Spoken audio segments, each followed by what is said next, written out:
Let's solve a problem involving sets and the listing method. We need to find all integers y where y cubed is less than 18. To solve this systematically, let's create a table showing different integer values for y and calculate y cubed for each value. We'll start with y equals -4 and go up to +3. Let's calculate each value one by one. When y is -4, y cubed is -64, which is less than 18. For y equals -3, y cubed is -27, also less than 18. Y equals -2 gives us -8.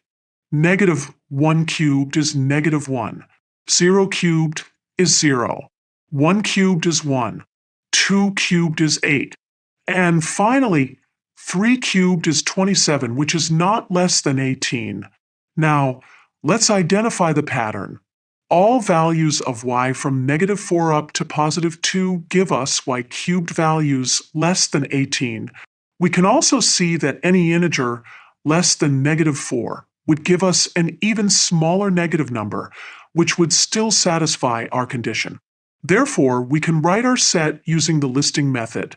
The set includes all integers less than or equal to 2, which we write as open curly brace, -4, -3, -2, -1, 0, 1, 2, close curly brace.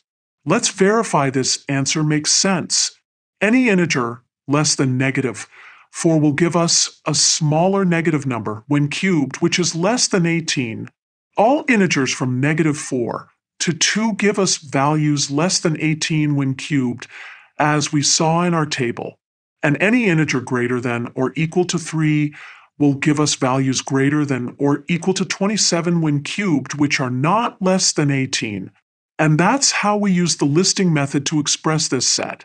Remember, when working with inequalities and cubes, it's helpful to make a table and look for patterns to ensure we haven't missed any values.